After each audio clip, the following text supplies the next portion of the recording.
Gustavo Montero Ordinola. Él es abogado por la Universidad San Martín de Porres, con estudios de maestría en Derecho Civil y Comercial, y además es profesor de nuestra casa de estudios.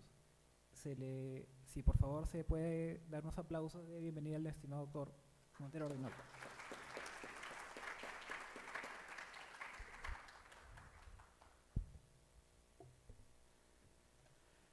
Buenas noches. Vamos a tocar algunos aspectos que corresponden a la responsabilidad civil. Quisiera recordar, para quienes somos mayores, que la gestación del Código Civil en realidad data desde el año 1965, cuando se forma la Comisión Reformadora. Una comisión reformadora que finalmente dio sus frutos en 1982 con un proyecto que se publica en el Diario Oficial del Peruano, que es sometido a un estudio de una comisión revisora y es promulgado finalmente el 28 de julio de 1984 y entra en vigencia justamente cuando termina el Código de 1936, un 14 de noviembre, en 2 semanas más. Pues bien, evidentemente, esta fue una labor de tantos años en la que incluso algunos de los primeros miembros de la comisión fueron siendo reemplazados por una u otra razón, algunos incluso porque fallecieron. Así que esto evidentemente trajo como consecuencia que hubieran ciertas discrepancias, más que discrepancias, ciertas disconformidades entre algunos libros que debieran tener una vinculación mucho más cercana, como son, por ejemplo, acto jurídico, como es el contrato, lo que no tendría realmente mayor relevancia si no fuera porque tenemos que considerar que el contrato es una especie de acto jurídico. Pues bien, una de las partes más novedosas en su tratamiento en el Código de 1984 fue precisamente el de la responsabilidad civil extracontractual.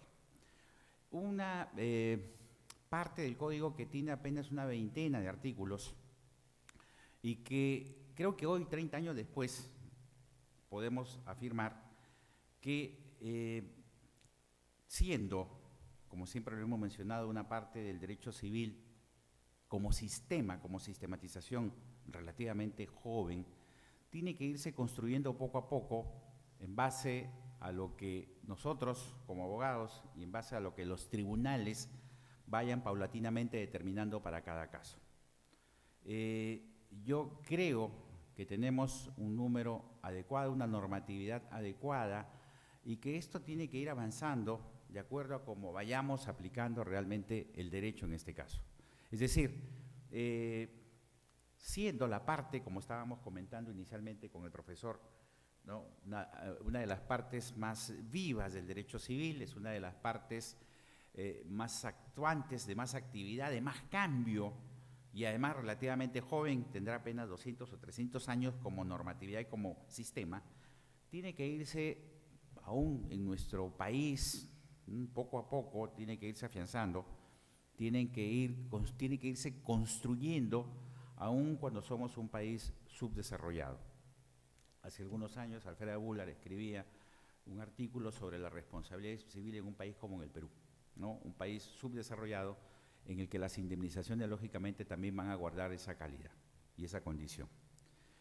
Pues bien, yendo ya puntualmente al tema, que es el tema del nexo causal, traje simplemente una nota de un libro, Sistema de la Responsabilidad Civil Contractual y Extracontractual, de Mariano Izquierdo, profesor español, en el que al comenzar precisamente el capítulo que corresponde a la relación de causalidad, ¿no? Decía lo siguiente, en una nota aparecida en el diario ABC, ¿no? Sucede lo siguiente, dice: un perro cae al vacío y provoca varias muertes consecutivas. Y dice: una cadena de sucesos trágicos se sucedió en el barrio bonaerense de Caballito a partir del momento en que un perro cayó accidentalmente desde un 13º piso. Cachi, que así se llamaba el animal, fue a golpear en la cabeza de Marta Fortunata, de 75 años, que caminaba despreocupada por el lugar. Como consecuencia del impacto, la anciana murió en forma instantánea. Seguidamente, una rueda de curiosos se comenzó a formar en torno al cadáver. El corro desbordó tan pronto a la acera y comenzó a ganar parte de la calzada, donde el tráfico se desarrollaba a gran velocidad. En ese momento, un autobús alcanzó de lleno a Edith Solá, de 46 años, quien murió en el lugar después de haber sido arrastrada varios metros por el vehículo. Cuando el estupor de los presentes ante este nuevo y trágico suceso no había desaparecido, frente al escenario de los hechos, un hombre que no fue identificado sufrió un ataque cardíaco y murió minutos después en el interior de la ambulancia que lo trasladaba a un hospital. Ustedes podrán ver, por ejemplo, en este suceso real, aparecido en un periódico, cómo es que hay una cadena de daños y cómo es que se dificulta la cuestión que en principio tenemos que dilucidar para establecer qué efecto tiene una causa o qué causa tuvo un efecto y en consecuencia determinar hasta dónde llega la responsabilidad civil. Lo primero que quiero comentar es cómo comenzamos el análisis de un caso de responsabilidad civil, porque nosotros sabemos que básicamente encontramos tres aspectos que son fundamentales, ¿cierto? Tenemos que ver la relación de causalidad, tenemos que ver los criterios de imputación y finalmente el daño. Cuando estamos ante un suceso, por ejemplo, como este, ¿cómo comenzamos a pensar? Porque nosotros tenemos, por ejemplo, en este caso, una situación mucho más compleja de la que puede suceder si es que vemos que un vehículo, por ejemplo, arrolla a un peatón. ¿Qué es lo primero que nosotros pensamos? ¿Cuál es la primera pregunta si tenemos estos tres factores que son fundamentales? ¿Qué es lo primero que tenemos que analizar para que lleguemos a un buen entendimiento? O sea, para que desarrollemos una línea de pensamiento que nos permita finalmente considerar cuáles son acertadamente estos aspectos para que dilucidemos este caso de responsabilidad civil. ¿Qué pregunta nos hacemos primero? Nos hacemos la pregunta de ¿quién es el culpable? O nos hacemos la pregunta de ¿qué provocó el daño? Porque si nos hacemos la primera pregunta, estamos refiriéndonos a un aspecto que es el aspecto del criterio de imputación. Si nos referimos a la segunda pregunta, nos estamos refiriendo a otro aspecto que es el de la relación de causalidad. ¿Qué es lo primero que nosotros tenemos que dilucidar? Una buena técnica sería que primero establezcamos la relación de causalidad. Lo primero que nosotros tenemos que establecer es qué provocó el daño, no quién es el culpable, no quién es el responsable. Porque primero tenemos que ver, por ejemplo, en esta sucesión de hechos, qué es lo que ha provocado cada daño para que a partir de eso ya podamos pasar a la segunda pregunta. Este primer aspecto en la relación de causalidad es, en definitiva, una cuestión de hecho. O sea, es una cuestión en la que el derecho no puede intervenir. Es una cuestión básicamente física. O sea, ¿qué provocó el daño? Por ejemplo, si volvemos a la noticia, un perro cae del 7º piso, impacta en una persona que camina por ahí, por la calzada, y con el impacto esta persona fallece, ¿cierto? ¿Qué provocó el daño? La caída del perro, ¿cierto? No estamos diciendo todavía quién es el culpable, simplemente estamos diciendo qué provocó el daño. Luego, como se forma un grupo en la calzada, hay un carro que pasa por ahí y atropella a otra persona. Aparentemente también podríamos ahí en ese caso decir qué provocó el daño, porque tenemos que establecer esta relación de causa-efecto. Bueno, sin entrar todavía, ¿no?, al análisis legal, bueno, podríamos decir pues que este es un accidente automovilístico que provoca un vehículo. Pero viene el tercer daño. Hay una persona que ante esta situación sufre de un ataque cardíaco y ahí sí, de repente, nuestra pregunta suele ser un poquito más confusa, ¿no? O la respuesta suele ser más confusa. ¿Qué provocó el daño ahí? Porque dependiendo de cada respuesta es que podemos ir pasando al siguiente análisis. Y el siguiente análisis, una vez que establezcamos la causa, ¿cuál va a ser? el siguiente análisis ya es jurídico. O sea, el siguiente análisis ya pasa por establecer la imputación, ya pasa por establecer la responsabilidad de acuerdo al sistema al que nosotros estemos adscritos. Una buena técnica nos sugiere que nosotros sigamos esa secuencia. Primero, la relación de causalidad y segundo, la atribución, de acuerdo a las normas que se establezcan o los criterios que se establezcan para que podamos establecer esta responsabilidad. Bueno, ¿qué tesis tenemos para las relaciones de causalidad? Para todos creo que es conocido, ¿cierto?, que la tesis que se acoge en el caso de la responsabilidad civil extracontractual es el de la causalidad adecuada, ¿cierto? Esta tesis de la causalidad adecuada es una tesis que data más o menos de los años 1888 y es posterior a una de 1860, que era la teoría de la equivalencia de las condiciones. Una teoría que fue en principio acogida, pero luego descartada porque nos llevaba a un establecimiento de responsabilidades sumamente expansivo. En la teoría de la equivalencia de las condiciones tendremos que establecer todas aquellas, porque si faltaba una, ¿cierto?, bueno, no se producía el daño. Entonces, de repente podíamos incluso llegar hasta el propietario del padre de Cachi, ¿no?, que lamentablemente fue el propietario del padre. Si no hubiera nacido Cachi no se hubiera producido esto, ¿no? En cambio, la teoría de la causalidad adecuada nos indica o nos sugiere que nosotros digamos cuál es la causa que normalmente habría tenido que producir este daño.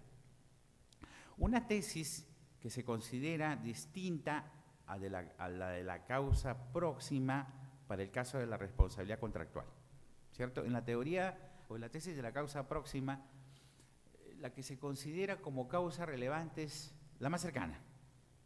Aunque en la normatividad, ¿cierto?, lo que aparezca más que por el sentido de la causa, lo sea por el sentido del daño. Cuando nosotros analizamos el artículo 1321 nos dice que se responden por los daños, ¿cierto?, inmediatos, por los daños próximos, en el caso de la inejecución de obligaciones. En cambio, en el caso de la responsabilidad civil extracontractual, lo que se nos dice es que, igualmente, cuando se analiza el problema de la indemnización, ¿cierto?, se nos dice que en todo caso tendremos que estar a aquello que se considere como la causalidad adecuada.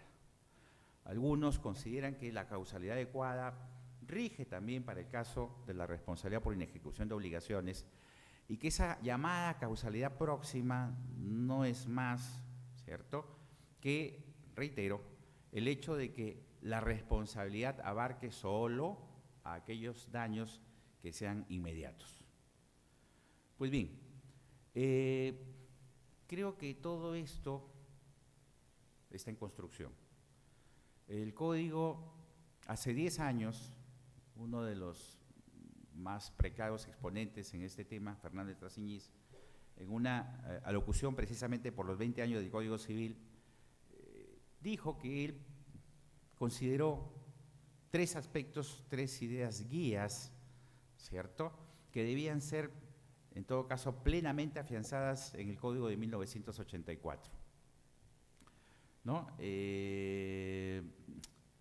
Por ejemplo, una de esas ideas, la primera, era el reconocimiento pleno de la responsabilidad objetiva, algo que quedaba un poco oscuro en el Código de 1936 y que hoy día, lógicamente, no da lugar a dudas, ¿no? Hay una responsabilidad subjetiva en el 1969 por el doble de la culpa y hay una responsabilidad objetiva que creo hoy día resulta mucho más preponderante por la forma como se estructura nuestra sociedad. Una responsabilidad objetiva solamente por las actividades o los bienes riesgosos o peligrosos. Lo segundo, que la indemnización básicamente tenía o tiene como finalidad resarcir el daño, reparar el daño, ¿no? Descarta por eso en nuestro sistema lo que sí existe, por ejemplo, en el sistema anglosajón, los daños punitivos, los daños, la indemnización por el castigo, o mejor dicho, la sanción económica de castigo, que en todo caso no forma parte, digamos, de la responsabilidad civil, pero que sí puede ser en todo caso materia de la responsabilidad penal o incluso del derecho administrativo. Y una tercera idea guía, que fue básicamente propuesta por él, era la difusión social del daño por el riesgo creado en la forma como se estructura la sociedad. ¿Y qué significa la difusión social del riesgo? Bueno, que todos a través de un sistema de seguros o de precios, ¿no?, tendremos que diluir el daño entre todos. O sea, más que buscar un responsable que la sociedad asuma a partir de esa transferencia económica, ¿cierto?, del daño, que la sociedad asuma en realidad esto, ¿no? Algunas instituciones a lo largo de estos 30 años han recogido esto. El SOAT, por ejemplo, todos los propietarios tienen que contratar un seguro obligatorio, ¿no?, de accidente de tránsito, así que ese es un sistema mediante el cual se difunde socialmente el riesgo. ¿A través de qué? No del peatón, a través del propietario. Y no porque él sea el causante del daño. Nosotros vemos que en el Perú la primera causa de muertes es la de los accidentes de tránsito. Y dentro de esa causa, aproximadamente el 70 u 80% de los daños ocasionados a raíz de un accidente de tránsito lo son por el peatón. Pero es evidente que sería mucho más complejo que nosotros difundiéramos el daño a través del peatón, en lugar de a través del propietario, ¿cierto? Entonces lo hacemos a través del propietario cuando tiene que obligatoriamente contratar un seguro. Pues bien, estas son algunas ideas, digamos, algunos aspectos que he querido tocar a raíz del nexo causal, pero reitero mi posición es que esta es la parte del derecho civil hoy que me parece que está en un estado de ebullición, en un estado de expansión. Me parece que la parte del derecho civil más viva, más polémica, más controversial, ¿cierto?, más compleja, y estamos refiriéndonos a una normatividad básica, una normatividad de 20 artículos nada más, que constituyen esta sección de la responsabilidad civil extracontractual, y creo que está en nosotros, ¿cierto?, un correcto desarrollo. Creo que está en nosotros el estudio de estas instituciones, está en nosotros el que tengamos una aplicación adecuada que, repito, se ha ido enriqueciendo a lo largo de estos 30 años. Muchas gracias.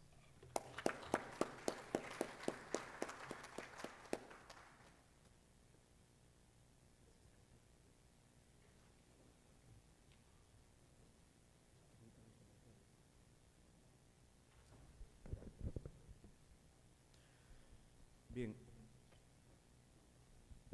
el tema de la responsabilidad civil siempre va a motivar un debate, una polémica, solo considerándolo por el tema de sus elementos, ¿no? ¿Qué entendemos por ilicitud? A priori señalaremos pues aquello que la norma lo prescribe como no permitido, como elemento de la responsabilidad civil. ¿Y qué es aquello que no está permitido? La ilicitud. Entonces, tratando de ir un poco más allá, lo que tendríamos que estar claros es que en todo caso hablamos de una ilicitud económica, una ilicitud social, y lo jurídico será pues un reconocimiento de esa situación preexistente. Incluso podría no haber una equivalencia, es ilícito civil, pero social, económicamente ya no es ilícito, ¿cierto? Por el tema de la ilicitud. Por el tema del nexo causal, conceptualmente, teóricamente,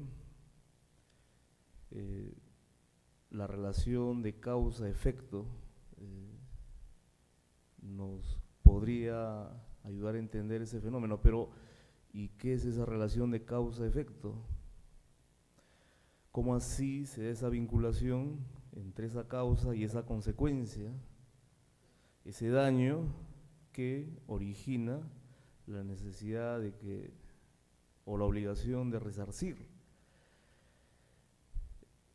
Por otro lado, el daño, ¿qué entendemos por daño? Ya sabemos que no solo es el daño material, sino también el moral, el lucro cesante, es el detrimento, el menoscabo, el perjuicio. Y daños levísimos, ¿sí? Son ilícitos. Si, no sé, alguien comete un daño levísimo, deviene un acto ilícito, entonces el tema podría tener alguna complejidad. Sobre el tema de la capacidad, habría que tener la conciencia, voluntad de querer producir un daño. Una persona que no cuenta con capacidad de ejercicio, ¿es posible que produzca daño? De hecho que sí. Responde por ese daño que ha producido, responden sus representantes. El tema de la presencia del dolo y la culpa. No basta la voluntad, ¿sí?, de hacer padecer ese menoscabo, detrimento, perjuicio. Podría ser una omisión de un deber, que igual causa un perjuicio, ¿cierto? Y la culpa grave equivale al dolo. Es conveniente diferenciar una culpa grave del dolo. Sus consecuencias jurídicas son distintas o prácticamente lo mismo. Entonces, en torno a ello, surge pues una iniciativa de una mayor regulación para dar estas respuestas. Pero el tema no pasa por ahí. Como ya se dijo por parte del profesor Montero, el esfuerzo de interpretación, integración, el esfuerzo jurisprudencial nos va de repente a dar algunas luces. Ese legalismo, esa sobreregulación, a veces lo que ocasiona es una camisa de fuerza. Siempre algo quedará fuera, ¿cierto? Y como tenemos esa propensión a regularlo todo, vamos a pretender que hay vacíos legislativos. Por el otro lado, planteémoslo todo ello en un contexto nuestro del ejercicio de la actividad profesional, ¿cierto? Brindamos un servicio, asesoría legal, el que corresponda, contratamos con nuestro cliente. ¿Cuáles son las exigencias? ¿Cuándo incurrimos en responsabilidad? Se habló de la obligación de medios y de la obligación de resultados. Una locación de servicios se refiere básicamente a una obligación de medios. Lo que asumo, ¿sí?, como obligación profesional es utilizar los medios idóneos, adecuados, suficientes, pero no más. No garantizo el resultado. El contrato de obra sí podría referir a una obligación de resultados. Eso significa que la obligación de medios está supeditada al resultado o también importa. Entonces, esos detalles sería importante de pronto establecerlos y en esta oportunidad reflexionar al respecto. Efectivamente, si hablamos de una locación de servicios, esencialmente lo que asumimos es una obligación de medios. Si somos notificados y hay un plazo para contestar una demanda, y no interponemos nuestra demanda, nuestro recurso dentro de ese plazo, estamos incurriendo en responsabilidad. ¿Correcto? Vamos al fondo. Los argumentos, la argumentación, el contenido de nuestro recurso. ¿Nos será exigible un conocimiento de excelencia académica? ¿O más bien una media de conocimiento suficiente? No todos los abogados profundizan en temas dogmáticos, teóricos. ¿Cuál es la exigencia para nosotros como abogados, yendo al fondo de nuestros recursos? Si se cuestiona que por esa razón, por no argumentar, se pierde la demanda y podemos incurrir en responsabilidad civil, ¿cuáles son esos parámetros, esos límites? Si es una obligación de medio, digamos la media, ¿no?, del conocimiento, no menos, pero tampoco más. ¿Correcto? La diligencia, ¿sí?, el cuidado que se deba tener al momento de ofrecer ese servicio. Pero es distinto si lo que yo prometo, si lo que me comprometo es a un resultado exitoso, a ganar el juicio. En ese caso, si no se cumple con lo ofrecido, incurro en responsabilidad. ¿Correcto? Entonces, ahora entendemos por qué en los contratos de locación de servicios se establece, ¿sí?, a manera de obligación de medios, pero sin embargo hay una cláusula que señala, en caso de un resultado favorable, se pagará un bono de éxito, un adicional. Entonces, fíjense, se está pagando por la obligación de medios y luego se pagaría en condicional por la obligación de resultados. Entonces, todo ello siempre va a generar una situación, no digo polémica, pero bastante compleja, por decirlo menos, que ameritará pues un esfuerzo, insisto, de interpretación, un esfuerzo de integración, ¿sí?, más que de regulación. Entonces, en ese sentido, a los que comparten esta mesa, y en particular al doctor Montero, algunas opiniones que de repente nos ayuden, ¿no?, a dilucidar en nuestra condición personal, si vamos a brindar este servicio, ¿cuáles serían esos parámetros? Gracias.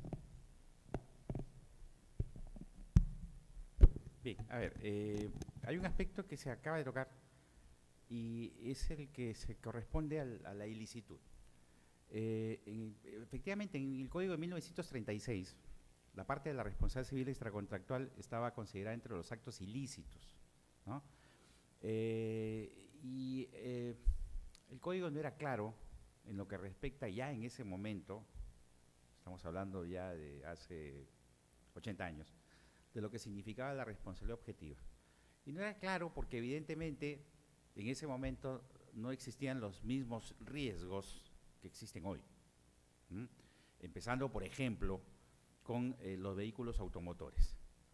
Entonces, en el Código de 1984 ya hay una diferencia entre lo que significa la ilicitud misma de una conducta culposa o dolosa, donde hay negligencia o intención de causar daños, y la responsabilidad objetiva, que no parte propiamente de un acto ilícito, ¿no? Por ejemplo, conducir un vehículo, eso no es un acto ilícito, pero sí es un bien y es una actividad que conlleva un riesgo.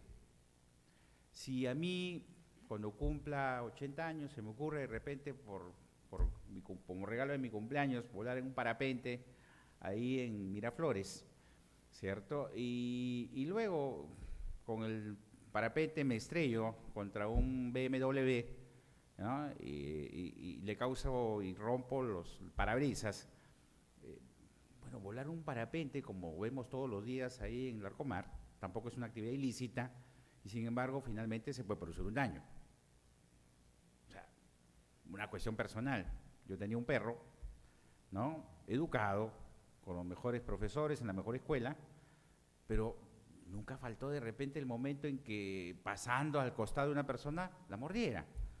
O sea, pasear a mi perro, tener un perro tampoco es una cuestión ilícita, pero estas ya son situaciones que conllevan un riesgo.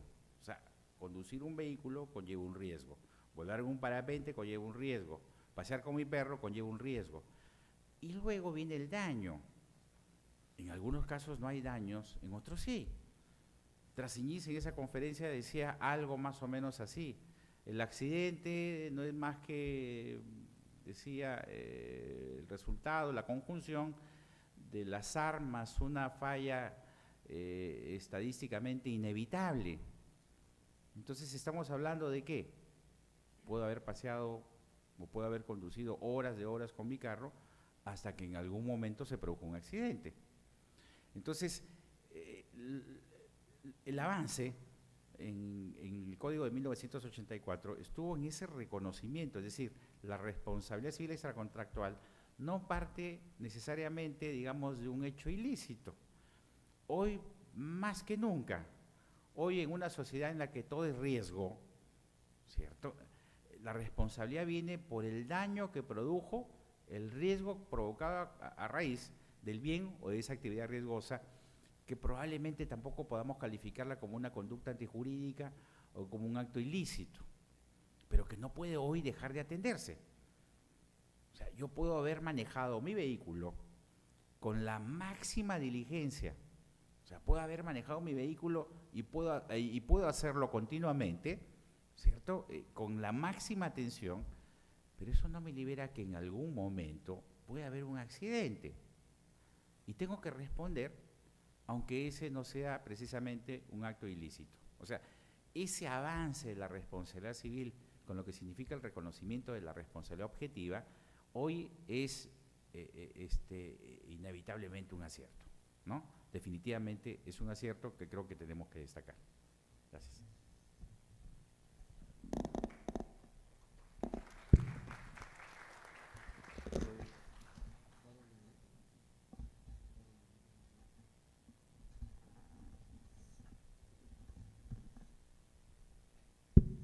Bien, procediendo con la jornada de hoy, invitamos a la mesa al doctor Harold Ignacio. Él es abogado por la Universidad de Lima y cursando maestrías en Derecho Civil por la Universidad Nacional Mayor San Marcos. Un fuerte aplauso, por favor. Julio.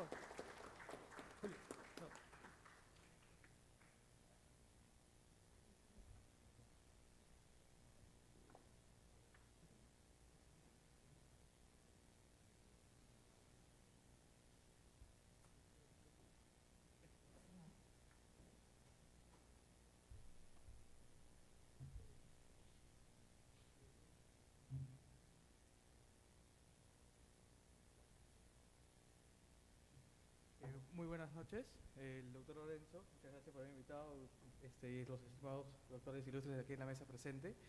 Si bien es cierto, el día de hoy se han vertido temas muy interesantes y se han tocado temas muy puntuales como es el tema de contratos y el tema de responsabilidad civil, no debemos olvidar que estos dos temas son muy anexos y conexos, como diría yo. ¿Esto por qué? Porque los contratos, si no están bien elaborados, bien ejecutados, trae lo que hablamos de la responsabilidad civil contractual y en algunos casos inclusive responsabilidad civil extracontractual. Como bien lo señalaba, el tema de la acusación objetiva y subjetiva, para no explayarme tanto en eso, quisiera tocar un tema breve e importante, que el día de ayer también lo mencioné, sobre los contratos. Esto en vista de que hace aproximadamente 2 a 3 semanas ya se promulgó el Código Civil argentino, que va a salir en vigencia en 2016, pero revisándolo y justo comentando con algunos doctores, ellos en la parte de contratos lo dividen en contratos unilaterales y multilaterales. Traigo este tema para que por favor la mesa escuche y de repente podamos armar un debate sobre este tema. ¿Qué tan útil es esta división en la etapa contractual, en el tema contractual en el derecho civil? Porque nosotros entendemos por actos unilaterales esta división en lo que es acto jurídico. Cuando hablamos de acto jurídico, ahí sí podemos hablar de actos unilaterales, bilaterales o multilaterales, pero en tema de contratos, los codistas argentinos han pensado, han elaborado este código de esta manera. ¿Y por qué lo traigo a colación? Porque el Perú es bien receptivo de estas cosas. El Perú, cada vez que ve que un vecino cercano o un europeo hace una modificación, hace una promulgación, nuestros legisladores lo quieren traer acá. Pero ¿cuál es el problema? ¿Está bien importar eso? ¿Está bien importar esa diferencia? A mi entender, no. ¿Por qué? Porque los contratos, justo como estaba analizando el día de ayer, de por sí, incluyendo la donación, hay una manifestación de voluntad inclusive de hasta 2 personas en algún momento. No podemos hablar de un contrato unilateral. ¿Podríamos hablar que existe en la actualidad un contrato unilateral? ¿Realmente unilateral? Justo debatiendo el tema de la donación, yo les decía, pero si tú donas a favor de alguien, esa persona tiene que aceptar la donación, si hay una carga de por medio y demás. Entonces, estamos hablando, y si no la acepta, entonces es un acto de disposición, pero no es unilateral, al final termina siendo bilateral. Entonces, con este tema, y a sabiendas, y justo tocando la problemática, también el día de ayer tocamos el tema, nuestra división es contratos típicos, parte general, y dejamos el tema típicos, ¿no? Los contratos atípicos se regulan en la parte general de contratos y obligaciones. Eso es lo que le va a alimentar el tema de los contratos. Pero nosotros, en teoría, sacamos la esencia de contrato del Código Civil italiano, y el Código Civil italiano habla de contratos nominados, en una parte, y luego lo deja todo a la libre contratación. Son, entonces, 2 temas, justo estaba pensando sobre todo en el tema del Código Civil argentino, porque nosotros ahora estamos en las facultades como profesores, jalando bastante doctrina argentina para que ustedes lean, y ahora con esta modificación que va a entrar en vigor en el 2016, ¿qué estamos haciendo? Pues no, está bien importar muchas cosas, pero creo que ahí hay que analizarlo bien para hacer las cosas, ¿no? Quiero saber si alguno de los miembros de la mesa quisiera tocar este tema. El doctor Solís, por favor. Muchas gracias, doctor Harold. Bueno, en ese sentido, pienso que hay un error en el artículo 1351 del Código Civil. El Código Civil dice: el contrato es el acuerdo de 2 o más partes. ¿De acuerdo? Yo soy de la tesis que el contrato solamente es el acuerdo de 2 partes, no existen esas más. No existe ni en la cesión de posición contractual, ni en el contrato a favor de terceros, no existe una tercera parte. El contrato es por esencia la relación entre 2 partes, ¿de acuerdo? Eso es la tesis que se plantea. ¿Por qué? Porque del contrato emergen obligaciones, y en las obligaciones solamente se reconocen a 2 partes: acreedor, deudor, accipens, solvens. ¿O acaso ustedes han escuchado un tercer elemento? No, ¿cierto? Entonces, me parece que de plano el artículo 1351 debería decir pues que el contrato es el acuerdo entre 2 partes, no más. Ahora, sobre el tema de los contratos unilaterales y los contratos multilaterales, yo podría mencionar, y en opinión a lo de que planteaba también Manuel de la Puente y Lavalle, eximio pensador de los contratos, que el contrato por naturaleza es bilateral. En el contrato de donación hay 2 partes, donante y donatario, ¿no? O sea, es un contrato eminentemente bilateral, pero lo que podría ser unilateral es la prestación, porque en el contrato de donación yo doy una prestación, pero no encuentro una contraprestación, o sea, es de prestación unilateral. De repente, por ese sendero, podríamos decir que existen pues contratos unilaterales, pero en base a la prestación, solo yo doy la prestación. Y si es una donación con cargo, lo que me da la otra persona no se llama contraprestación. ¿Por qué? Porque no tiene el mismo valor, ¿no? Entonces, en ese sentido, me parece importante hacer una reflexión. Seguramente, si les pregunto a ustedes algún concepto de derecho, ustedes levantarán la mano y me dirán: bueno, este es el concepto de propiedad, este es el concepto de contratos, pero sepan ustedes que el concepto en las ciencias sociales no existe, ¿de acuerdo? En las ciencias sociales solo existen aproximaciones, ¿sí? El contrato no tiene un concepto, es una aproximación. El contrato es lo más relativo que existe, ni siquiera los propios principios del derecho son absolutos. Se dice que con el contrato tenemos la libertad de contratar, pero vemos pues cuando hablábamos de responsabilidad civil que a nosotros nos obligan a celebrar contratos. me obligan a mí a contratar en el tema del SOAT, por ejemplo. Entonces pienso que los contratos es una aproximación más que un concepto. Un concepto sería pues que un ángulo recto da 90 grados, eso es inmodificable, pero en temas de derecho, mis queridos amigos, existen aproximaciones y uno de esto es la definición propia o la aproximación del contrato. El contrato pues es el acuerdo solo de dos partes, ¿ya? Solamente de acreedor y deudor, nada más. Esa exageración de más partes me parece que no es pertinente. Doctor. ¿Algún otro miembro de la mesa? Sí, a ver. En ese orden y un poco trayendo a colación el tema del quinto pleno que se debatió ayer, hay un acuerdo de voluntades asociativo, se impugna ese acuerdo, ¿qué plazo rige?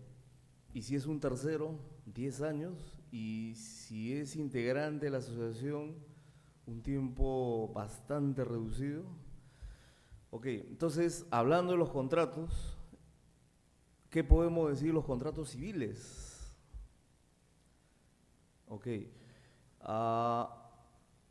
¿cuál, insisto, es la diferencia de un contrato mercantil?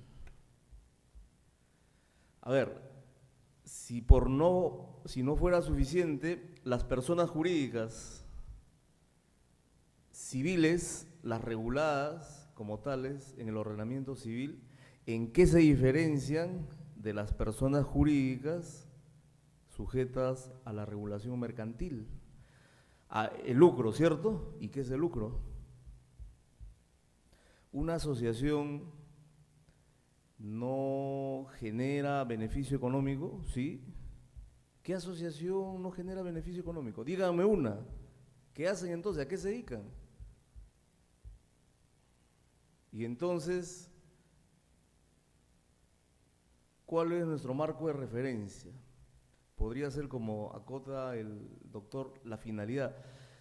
Yo iría un poco más allá. Habiendo un beneficio económico,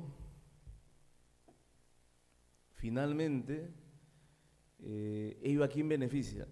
Miren, demarquemos el tema. Porque uno dice asociación, pero yo veo que obtiene beneficios económicos. ¿Y por qué entonces tiene una regulación tan diferente como la mercantil? Ok. Entonces, ¿quién accede a ese beneficio económico?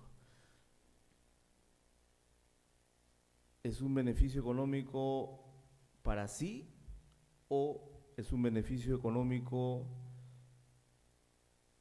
yo no sé si cabe el término común, es un beneficio económico hasta social? De repente por ahí,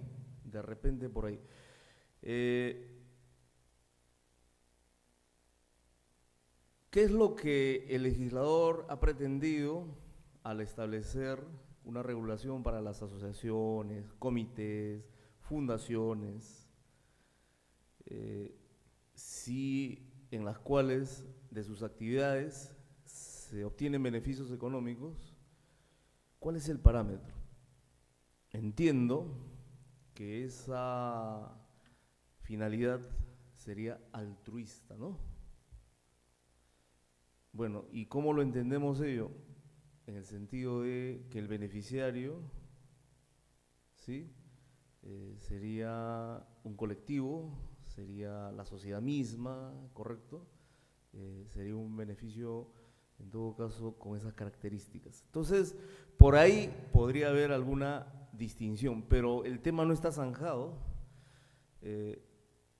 La pregunta sigue latente. ¿Cuántas asociaciones amparados, ¿sí?, en esta figura de la asociación civil sin fines de lucro terminan lucrando? ¿Quién controla que ese beneficio, esa finalidad sea cumplida? ¿Quién? Hablamos de las fundaciones, hablamos del dueño de Rústica, el amigo Díez Canseco, tiene su fundación. ¿Y quién controla que él efectivamente, su fundación, sirve el cometido altruista? Sí, hay un consejo de vigilancia, pero más allá de lo administrativo, vayamos a lo estrictamente civil. Entonces, para terminar, la SUNAT lo tiene claro, estimados participantes. Si usted a la SUNAT no les demuestra, ¿sí?, que no se va a beneficiar individual, personalmente, las asociaciones civiles están afectas al pago de tributos. Así de sencillo.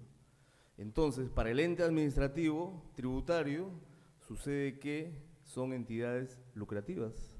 Entonces, habría que demostrar no tener condición en donde, por resolución, se expide la exoneración. Pero si no es así, para la SUNAT, usted es una persona jurídica que lucra y por ello pasible del pago del impuesto a la renta.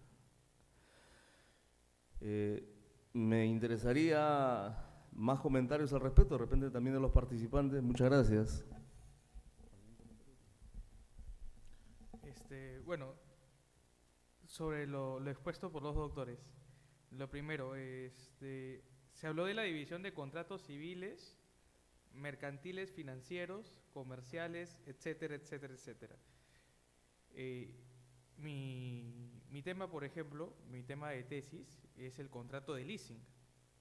Y investigando el contrato de leasing y discutiendo con muchos profesores, porque para mí hay un tema que ahora les explico. Contrato de arrendamiento. El año 56 en Estados Unidos había un empresario que no tenía dinero. ¿Él qué hace? Él gana una buena sin tener dinero a la Armada estadounidense para proveer alimento a Vietnam, a los soldados. ¿Qué sucede ahí? Él empieza a arrendar maquinaria, todo para cubrir este contrato, pero luego ¿qué piensa? Dice, pero no tengo beneficio, no quiero empeñarme, no quiero pedir crédito, no quiero nada, quiero ser independiente con maquinaria. Entonces, junta unos accionistas en Nueva York y crean la empresa de leasing. Empezó la contratación como un contrato civil y luego él dijo, no me gusta el tema de la hipoteca, la garantía, las cartas fianzas por los temas de arrendamiento, los seguros que tengo, no me gusta. Entonces creó su propia empresa, salió la empresa de leasing. ¿Y qué hizo esta empresa? Esta empresa consiguió el financiamiento, le compró la máquina a él y luego creó la mágica cláusula de opción de compra, ¿no? Que es la evolución del contrato de arrendamiento. Ya no solamente arriendas un bien, sino que luego al final puedes hacer la compra con un valor residual. Así nace el leasing en el 56. Y este señor que ganó esta buena pro ya no se dedicó a ese negocio, se dedicó al leasing. Y empezó a crear empresas de leasing en todo el mundo, inclusive en el Perú. Ahora, para mí, esa es hablando con el doctor también Montoya Alberti, que es mi profesor en la maestría, con él discutíamos esto, ¿no? Porque él me hablaba del Código Civil de Comercio y cómo empezó el collage. Empezaron a sacar, por ejemplo, el leasing en el Perú se encuentra por el decreto legislativo 299 independiente, no está ni en el Código Civil ni en el Código de Comercio en ningún lado, una norma independiente. Y así hay varios contratos que tienen su origen civil, pero con el tiempo se van transformando y se vuelven mercantiles. El caso del leasing es un contrato financiero, más que mercantil. ¿Por qué financiero? Porque hay una empresa que financia. En caso de contratos mercantiles estamos hablando de otros tipos de contratos. Igual algunos hacen... en realidad los españoles son los que hacen esta diferencia entre mercantiles y comerciales. Para entenderlo un poco mejor, en Latinoamérica se habla de contratos comerciales, pero los españoles lo mencionan como contratos mercantiles. Y los argentinos han copiado y también han puesto contratos mercantiles. Pero a la hora de leer no hay que hacer mucha diferencia. Mercantiles y comercial es un tema aparte de los contratos financieros, y algunos hablan de contratos bancarios, que también están dentro de los mercados de los contratos financieros. Pero todo esto tiene su origen civil. Cuando hay un problema en este decreto legislativo, por ejemplo 299, me tengo que ir a la parte general del Código Civil. Me tengo que remitir a las normas generales del Código Civil. Entonces, por ahí me decían, entonces, inclúyelo en el código. No puedo. Porque y si pasa de moda, y si ya no, y si la evolución jurídica hace que se arme otro tipo de sistema mejor que el leasing, voy a tener que cambiar el código. Mejor que el código se quede con sus principios generales, para bien o para mal, con razón o sin razón, en algunos temas que ya se han discutido, que ya se han debatido. Pero esa es la posición, ¿no? No podemos estudiar contratos mercantiles, contratos o comerciales, contratos financieros, bancarios, etcétera, sin saber contratos civiles, sin saber la parte general de los contratos, sin saber eso, porque si no, cuando llegues a eso vas a estar en un vacío. En un vacío, inclusive a la hora de la preparación del contrato, elaboración del contrato, te vas a quedar un poco en el aire, pues, ¿no? Y ahora, ¿por qué decía que yo estaba en contra de esto? Porque muchas personas, el común, hacen en una notaría un contrato de arrendamiento, compra-venta le ponen. Así, arrendamiento, guión, compra-venta. La persona le arrienda a la otra su casa por 5 años y al final va a ser un valor residual el que le paga. ¿Pero eso no es un leasing? No, porque no interviene una persona que financie, no hay una entidad financiera que cubra esa figura legal.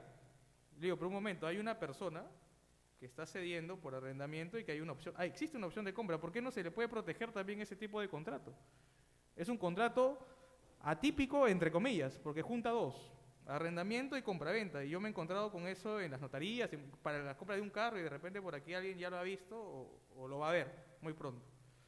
¿Y por qué hacen muchas personas esto?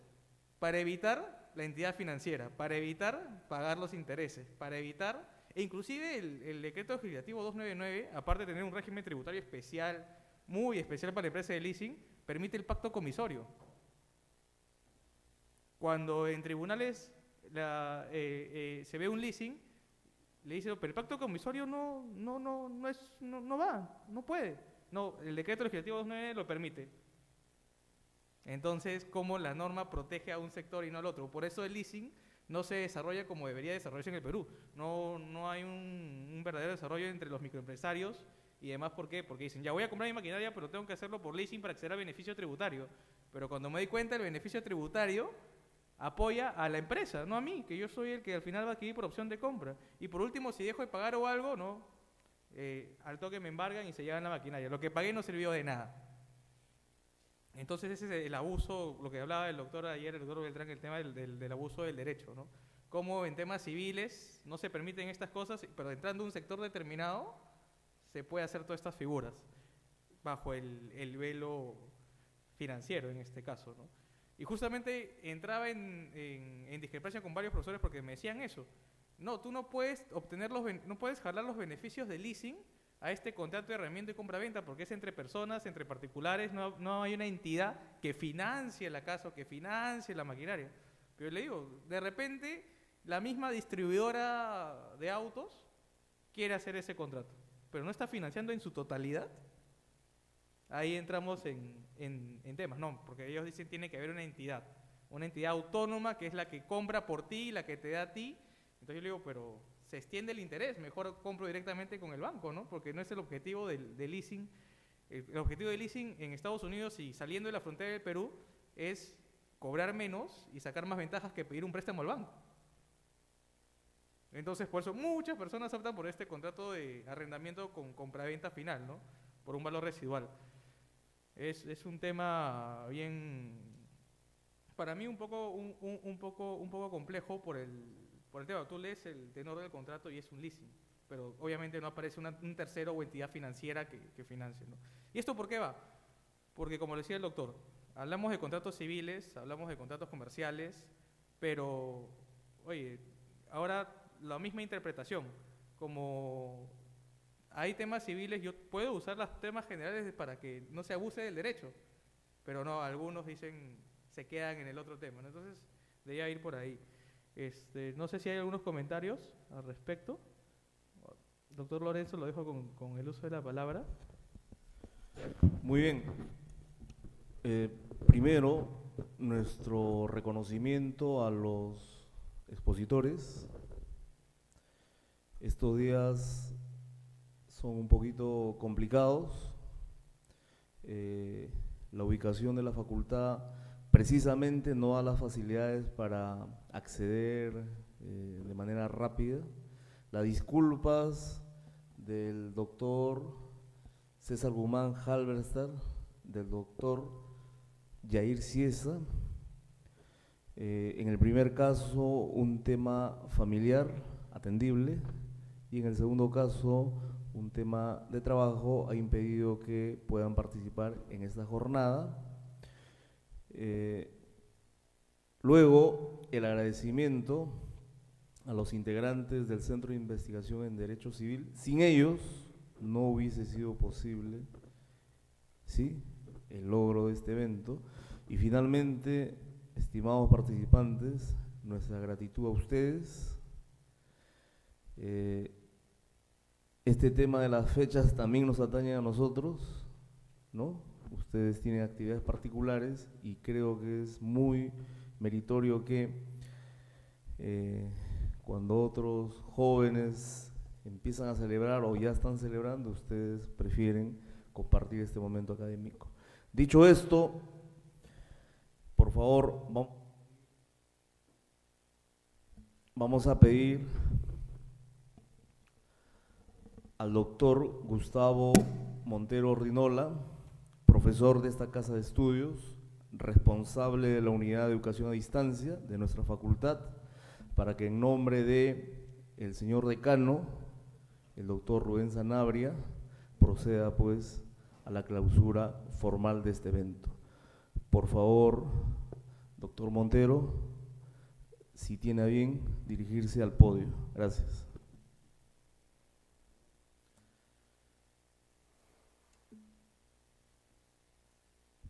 Bien, brevemente, solo me queda esperar que tengamos siempre estas reuniones, estos puntos de encuentro, de reflexión, básicamente, sobre un aspecto tan importante como el derecho civil. Muchas gracias por su presencia, muchas gracias también por la presencia de los expositores que han tenido a bien estar con nosotros esta noche, y reitero siempre el hecho de que tengamos estos momentos de reflexión. Estamos precisamente por cumplir 30 años del Código Civil. Es una buena ocasión para que hagamos una revisión de lo que ha pasado hasta este momento y de que nos planteemos los retos, ¿cierto?, que nos impone nuestra formación académica. Muchas gracias. Bien, con estas palabras formales y el feliz aniversario del 14 de noviembre de este año, donde efectivamente se cumplen estos 30 años, invitamos pues a los participantes a que se acerquen para unas vistas fotográficas, que luego los compartiremos a través de las redes sociales. Invitamos por favor para que se puedan acercar, para compartir con nosotros la parte delantera. Gracias.